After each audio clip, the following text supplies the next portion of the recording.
আসসালামু আলাইকুম। Pornography industry একটা মাল্টি ট্রিলিয়ন ডলার ইন্ডাস্ট্রি। এটা আজকে থেকে আমি প্রায় ১০-১৫ বছর আগে শুনেছি উস্তাদ নৌমান আলী খানের একটা ভিডিওতে। পরে আমি এগুলো নিয়ে অনেক গবেষণা করেছি যে আসলে কথাগুলো সত্য। মাল্টি ট্রিলিয়ন টাকা আপনি বুঝেন, হাজার হাজার কোটি টাকার ইনভেস্টমেন্ট।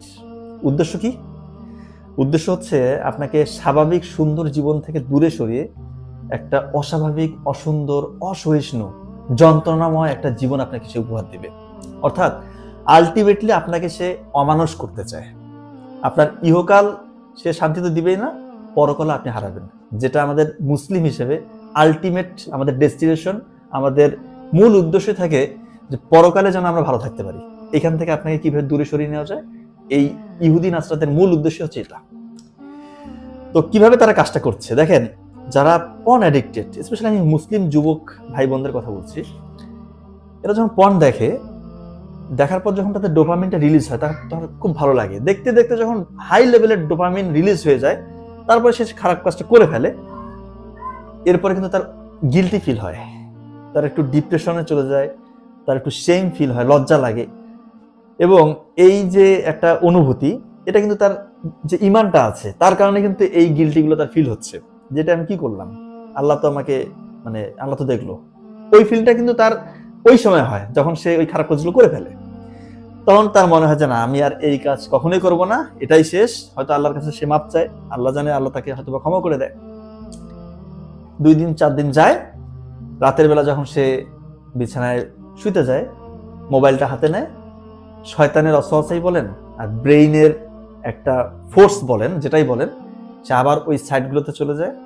আবার সে এই খারাপ জিনিসগুলো দেখার পরে ব্রেইন তো একটু আনন্দ পায়, কারণ এই যে তার খারাপ লাগাগুলো, এই খারাপ লাগার অনুভূতিটা যে হয়েছিল, ওই যে খারাপ কাজটা সে পরশুদিন করেছে বা 4 দিন আগে করেছে, সেই খারাপ যে অনুভূতি, তার শরীরটা তো খারাপ লাগছে যে খারাপ কাজ করেছি। এই খারাপ লাগাটাকে কাটিয়ে ওঠার জন্য সে আবার পর্ন দেখছে, আবার একটু সুখানুভূতি হচ্ছে কিছু সময়ের জন্য, আবার সে হয়তো মাস্টারবেশন করছে বা খারাপ কিছু করছে। দেখা যাচ্ছে যে তার আবার খারাপ লাগা শুরু হয়, অনেক অনুশোচনা যে কি করলাম আমি এত খারাপ কাজ করলাম, আল্লাহ তো দেখছে। আবার ওই চক্রটা শুরু হয়। শয়তান তাকে হয়তো বা কিছু সময়ের জন্য, যখন এই খারাপ কাজটা সে করে ফেলে, শয়তান দূরে চলে যায়। 1 দিন 2 দিন 4 দিন 5 দিন ম্যান টু ম্যান ভ্যারি করে, শয়তান আবার তাকে চেয়ে বসে আবার এই কাজটা করে। তো এভাবেই কিন্তু তারা চায় যে মুসলিম যুব সমাজরা যেন এই চক্রের মধ্যে থেকে বের হতে না পারে। এবং আপনি চিন্তা করতে পারবেন, ব্রেইনের যে জায়গাটা ডিসিশন মেক করে, অর্থাৎ সিদ্ধান্ত নেওয়ার যে ব্যাপারটা, আপনি সঠিক সিদ্ধান্ত নেবেন, আপনার সেলফ কন্ট্রোল, অর্থাৎ রেগে, আমরা তো সবাই রাগান্বিত হই, কিন্তু সব জায়গাতে রাগ হওয়া যাবে না, এটাই তো কন্ট্রোল। এই কন্ট্রোলিং যে ব্যাপারটা, এটা কিন্তু ব্রেইনের গ্রে ম্যাটারের প্রিফ্রন্টাল কর্টেক্স এটা জায়গাটা নিয়ন্ত্রণ করে আপনার সেলফ কন্ট্রোল এবং ডিসিশন মেকিং, সঠিক সিদ্ধান্ত নেওয়া। অনেকে দেখবেন না, ডিসিশন নিতে পারতেছে না, তার গ্রে ম্যাটারটা কাজ করছে না, গ্রে ম্যাটারের স্পেশালি প্রিফ্রন্টাল কর্টেক্স এটা কাজ করছে না। এটা কখন হয়? যারা ওভার ড্রাগ অ্যাডিক্টেড, স্পেশালি পর্নোগ্রাফিতে যাদের অ্যাডিক্টেড, একের গবেষণা থেকে দেখা যাচ্ছে যে তাদের এই প্রিফ্রন্টাল কর্টেক্সের কার্যক্ষমতা একেবারেই কমে যায়। শুধু তাই না, এই যে তারা যখন পর্নোগ্রাফিটা পর্নটা যখন সে ওয়াচ করছে, যখন দেখছে, তখন তার এত পরিমাণে ডোপামিন রিলিজ হয়, যেটা তার স্বাভাবিক জীবনে, সে যখন তার স্বাভাবিক জীবন, তার দেখা যাচ্ছে তার স্ত্রীর সাথে সময় কাটাচ্ছে, তার স্বাভাবিক বৈবাহিক জীবন কাটাচ্ছে, তখন সে ওই লেভেলের স্টিমুলেশন তার ব্রেইন পায় না, যেটা থেকে তার ডোপামিনটা রিলিজ হতে পারে। ডোপামিনের কাজটা কি? আমরা জানি যে ডোপামিন হচ্ছে প্লেজার হরমোন, আপনাকে সুখানুভূতি দিবে। তো এই মোবাইলের পর্নোগ্রাফিতে যে লেভেলের স্টিমুলেশন, যে লেভেলের ভিজুয়ালাইজেশন ওখানে দেখানো হয়, এটা তো ভাই স্বাভাবিক জীবনে সম্ভব না। ওইখানে তো যে লেভেলের ক্যামেরা যেগুলো ইউজ করে, এগুলো তো আপনি স্বাভাবিক জীবনে পাবেন না, এটাই স্বাভাবিক। যারা ওই চক্রে পড়ে গিয়েছে, তারা স্বাভাবিক জীবনে মজাই পাবে না, এবং তাদের ব্রেইন স্টিমুলেশনই দিতে পারবে না ওই লেভেলের। তার ডোপামিন কোথা থেকে রিলিজ হবে? তার কোনো আনন্দই পাবে না, তার স্বাভাবিক জীবনে সে কোনো আনন্দ পাবে না, উপভোগ কি করতে পারবে না সে। এবং পর্ন ইনডিউসড ইরেকটাইল ডিসফাংশন বলে একটা কথা আছে। যারা দীর্ঘদিন এরকম পর্ন দেখেছে, দেখার পরে মাস্টারবেশন করে, তাদের দেখা যায় স্বাভাবিক যে ইরেকশন ছেলেদের হয় সেটা হয় না, এবং প্রিম্যাচুর ইজাকুলেশন, তাদের দ্রুত বীর্যপাত হয়ে যায়। এগুলো আমি আজকে ওপেন কথা বলছি, কারণ এটা বলতেই হবে, কারণ যারা দীর্ঘদিন পর্নে আসক্ত, তাদের ডেফিনেটলি এই সমস্যাগুলো তাদের হবে। এবং তারা দেখবেন ইরিটেবিলিটি, মানে অসহিষ্ণু, অধৈর্য, মানে ছোটাছুটি করছে, তাদের পড়ালেখায় মনোযোগ নাই। এবং মনোযোগ কোথায় থেকে থাকবে? কনসেন্ট্রেশন দেওয়ার যে ব্যাপারটা, ব্রেইনে যে জায়গাটা কনসেন্ট্রেশন ধরে রাখে, ওইটা তো আপনি খেয়ে ফেলছেন। এবং মনে রাখার যে ব্যাপার, এটা তো নাই, এটা তো নাই হয়ে যাবে। মানে আপনি কারণ আমি মনে করতে পারবেন না, আপনার কিছুদিন পরে মনে হবে যে গতকালকে কি এখানে গিয়েছিলাম, মানে ডাউট। আর পড়ালেখার কথা তো বাদ দিলাম, এগুলো তো মনে রাখা সম্ভবই না। আপনার কিছু ফ্রেন্ডের নামে আপনি মনে করতে পারবেন না, এটাই স্বাভাবিক। মানে আপনাকে একটা জাস্ট প্রাণী করে দিবে, মানে পশু প্রাণীর মতো আপনার দেখবেন যে আপনার লাইফ হয়ে গেছে একটা পশু প্রাণীর মতো। আপনি জাস্ট বেঁচে আছেন, খাওয়া দাওয়া করতেছেন, রাতের বেলা পর্ন দেখতেছেন, এরপরে ঘুমাচ্ছেন। কিসের কি কোনো কাজের প্রতি আপনার মানে আগ্রহ আসবে না, ক্লান্তি বোধ, মাথা ঘুরবে, মাথা ভার হয়ে যাবে। বাবা মার সাথে দেখবেন যে খারাপ বিহেভ করবে, মেজাজ খিটখিটে, কোনো পরিশ্রম করবেন না, লেখাপড়া করবেন না, যারা চাকরি করে চাকরিতে মনোযোগ নেই, মানে কোনো কিছুতেই আপনি আগ্রহ পাবেন না। আগ্রহ শুধু এই খারাপ জিনিসই তখন পাবেন, রাতের বেলা মোবাইল দেখার সময়। তখন একটু আপনার সুখানুভূতি হবে, একটা জোশ ফিরে আসবে ব্রেইন থেকে, তখন ওই ডোপামিনটা রিলিজ হয়। আবার যখন ওই খারাপ কাজগুলো করলেন, আবার আপনার গিল্টি ফিল হবে। তা আপনি কি এই চক্রের মধ্যে থাকতে চান? আপনি কি মানুষ হইতে চান না, নাকি এই প্রাণী হয়ে আপনি মৃত্যুবরণ করবেন? ইহকাল তো হারাবেন, পরকালের ব্যাপার আল্লাহই ভালো জানে। এইভাবে যদি আপনার মৃত্যুবরণ আল্লাহ না করুক হয়, আমি জানি না আপনার পরকালটা কেমন হবে, মানে এটা আমি তো বলতে পারি না। তবে মনে হয় না খুব একটা ভালো হওয়ার চান্স আছে যদি আপনি এই চক্রের মধ্যে থেকেই আপনি মৃত্যুবরণ করেন।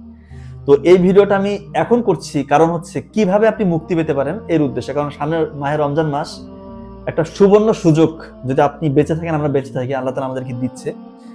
তো এই রমজান মাসে সংযমের মাস, শুধু রমজান না, সকল সময় আমাদের প্রতিটা মুহূর্তে সংযমের পরিচয় দেওয়া উচিত। কিন্তু প্র্যাকটিক্যালি রমজান মাসে দেখেছি যেহেতু শয়তানকে মানে আবদ্ধ করে রাখা হয়, অনেক দেখা যায় যে খারাপ মানে কাজের প্রবণতাগুলো অটোমেটিক কমে যায়। এটা মানে প্র্যাকটিক্যালি আপনি বুঝতে পারেন, রমজান মাস আসলেই দেখবেন যে অনেক খারাপ কাজের মানে প্রবণতা অটোমেটিক কমে যাবে।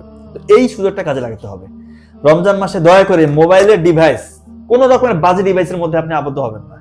আপনি রমজান মাসে মানে রমজান রাখবেন। এবং অনেকে দেখি রমজান মাসে রমজানটা কাটায় এইভাবে যে সে দিনের বেলা মোবাইলে নাটক, সিনেমা, মুভি দেখে তার দিন পার করছে। এটা করা যাবে না। তাহলে তো আপনি রমজানের যে বরকতটা, এটা তো পাইলেন না।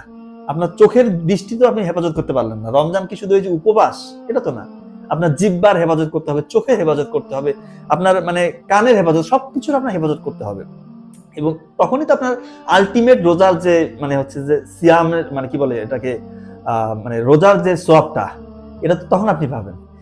আর একটা বিষয় বলি যে ইফতারের পরে আপনার একটু হচ্ছে চেষ্টা করবেন ধর্মীয় বইগুলো পড়ার। এরপরে ইশার সালাতের পর তারাবি পড়ে এসে কিছু হালকা খেয়ে ঘুমিয়ে যাবেন। এবং সেহরির পরে আপনি কোরআন, হাদিস এগুলো নিয়ে পড়তে পারেন। আপনার যে ডেইলি পড়ালেখাগুলো আছে, স্টুডেন্ট হয়ে থাকলে এগুলো পড়বেন। মানে একটা ভালো চক্রের মধ্যে আপনি থাকার চেষ্টা করবেন। এবং চেষ্টা করবেন যে, এবং মন স্থির করেন, আজকে মন স্থির করেন যে ইনশাআল্লাহ আজকের পর থেকে তো নাই। এবং রমজান মাস শুরু হওয়ার পরে আপনি মোবাইলে একটা বাজে ছবিও দেখবেন না। মানে নাটক, সিনেমা তো দূরের কথা, একটা বাজে ছবির দিকে আপনার চোখ গেলে চোখটা আপনি সরিয়ে নেবেন।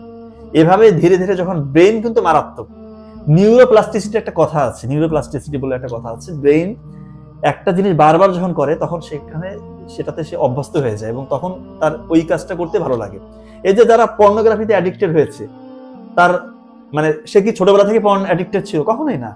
কোনো একভাবে তাকে কোনো শয়তানের অসহায় পরে, ফ্রেন্ডের চক্রে পড়ে সে এইটাতে আবদ্ধ হওয়ার পরে তো সেখান থেকে বের হতে পারতেছে না। তো রমজান মাসে যখন আপনি ভালো কাজগুলো করবেন, তখন রমজানের শেষেও দেখবেন ইনশাআল্লাহ ভালো কাজগুলো করতে আপনার ভালো লাগবে। ডেফিনেটলি বলছি ভাই, প্রথমে কয়েকদিন কষ্ট হবে, যখন ভালো কাজের মজাটা আপনি পেয়ে যাবেন, এটা যে কতটা মজার, আহা, আল্লাহর সাথে যদি সম্পর্ক আপনার বিল্ড আপ ওইভাবে হয়ে যায়, এটা যে কত মজার, এরকম মজার কোনো কিছু হতে পারে না। বিশ্বাস করে দেখেন, সুন্দর জীবনের থেকে সুন্দর অন্য কিছু হতে পারে না। একটা স্বাভাবিক জীবন, বাবা মার সাথে সময় কাটানো, পরিবারকে সময় দেওয়া, ভালো বন্ধুদের সাথে ধর্মীয় বিষয় নিয়ে বা ভালো ভালো বিষয় নিয়ে গসিপ করা, এটা যে কতটা বরকতের, এটা আপনারা মানে যারা এটা মানে হচ্ছে যে উপভোগ করছেন না, তারা একটা বিশাল বড় নিয়ামত থেকে বঞ্চিত হচ্ছেন। সত্যি বলছি, যে লাইফটা আপনি লিড করছেন, বেশিরভাগ মানুষ এই যে মোবাইলের নাটক, সিনেমা, কিসের নাটক, সিনেমা, এরা ভণ্ড। এরা সত্যি বলছে, এরা ভণ্ড। এদের মতো ভণ্ড কেউ নাই। এরা আপনার ইহকাল পরকাল দুটাই খোয়ে দিতে চায়, ধ্বংস করতে চায়। এরা কি আপনার বন্ধু হইতে পারে? আর এরা হচ্ছে আপনার আইডল। কিভাবে হয়, কিভাবে আমার মাথায় আসে না। কত ভালো ভালো বই আছে, আমার কাছে তো সামান্য কিছু বই, অনেক বড় বড় মানে স্কলারদেরকে দেখেছি, মানে বইয়ের সমাহার, তারা বই পড়ে, ভালো ভালো বই পড়বেন, তারা আপনাকে কিছু দিবে, এবং প্রত্যেকটা বই থেকে কিছু না কিছু নেওয়ার চেষ্টা করবেন। আপনার যখনই কোনো ভালো কিছু উপদেশ পান, বই থেকে হোক, কোনো ভালো মানুষের কাছ থেকে হোক, শুনে হোক, সেটা আপনি নিজের জীবনে আয়ত্ত করে ওইভাবে জীবন মানে চালানোর চেষ্টা করবেন। তো আমি অনেক কথা বলে ফেলেছি। আমার মূল উদ্দেশ্য ছিল যে পর্নোগ্রাফি আপনাকে কিছুই দিবে না, শুধু আপনাকে ধ্বংস করবে, এখান থেকে বেরিয়ে আসতেই হবে। এবং আমার মনে হয় যে কথাগুলো বলেছি একটা কথাও মিথ্যা বলে নাই, প্রত্যেকটা কথাই একদম প্র্যাকটিক্যাল। আপনার যারা অ্যাডিক্টেড একটু ভাবে উপলব্ধি করেন, আপনার জীবনটা আপনি ধ্বংস করবেন না। আপনাকে আল্লাহ তাআলা দুনিয়াতে পাঠিয়েছে কোনো ভালো কিছু করার জন্য। খারাপ কাজ করে মৃত্যুবরণ করিয়েন না, ঈমান নিয়ে মৃত্যুবরণ করেন, ইনশাআল্লাহ ইহকালও শান্তি পাবেন, আর পরকাল তো আলটিমেট, যদি জান্নাতে চলে যান আর তো কিছু চাওয়া পাওয়ার নাই। জান্নাতে গেলে শুধু অপরন্ত আনন্দ, সুখ, মানে এটা তো কোনো শেষও নাই। তো আল্লাহ তাআলা আমাদেরকে বুঝার তৌফিক দান করুক। লম্বা ভিডিও হলো, আপনারা দেখার চেষ্টা করবেন এবং বেশি বেশি শেয়ার করেন। আমি নর্মালি কোনো ভিডিওতে বলি না যে ভাই শেয়ার করেন, কিন্তু এটা একটা সওয়াবের কাজ। ভিডিওটা শেয়ার করেন যেন অনেকেই উপকৃত হতে পারে, কারণ যুবক সমাজ ধ্বংস হয়ে গিয়েছে ভাই, বিশ্বাস করেন। হয়তো আপনি মনে করতেছেন যে আপনার পরিবার, যে আপনার সন্তান, তারা তো খুব সুন্দর, দেখতে শুনতে খুবই ভালো, সে কি এই কাজটা করবে? তাদের এই কাজটা করার চান্সেস বেশি, কারণ যারা গাঁজা, ইয়াবা, বিভিন্ন ড্রাগে অ্যাডিক্টেড, তারা তো ওগুলোতে অ্যাডিক্টেড, তারাও এটাতে অ্যাডিক্টেড। কিন্তু শয়তান টার্গেট করে যে যারা ভালো, দেখা যায় নামাজ কোরআন পড়ছে বা দেখতে শুনতে ভালো, সঠিক নিয়মেই চলছে, তাদেরকে এইটা ধরিয়ে দেওয়া খুবই ইজি। কারণ রাতের বেলা সে একা ঘুমায় এবং শয়তান স্টিমুলাস দেয়, সে কিন্তু এই মানে হচ্ছে পর্ন অ্যাডিক্টেড হতেই পারে। আপনি এইভাবে শিওর হয়ে বললেন না যে আপনার ছেলে মেয়ে ভালো আছে। তাই আমি বলবো চেষ্টা করবেন মোবাইলের ডিভাইসগুলো নিয়ন্ত্রণে রাখার, এবং যারা বুঝে তাদেরকে বলবো যে দয়া করে এখান থেকে বেরিয়ে আসো, তার জীবনটা ধ্বংস হয়ে যাবে। আশা করছি বুঝতে পারছেন। ধন্যবাদ সবাইকে। আসসালামু আলাইকুম।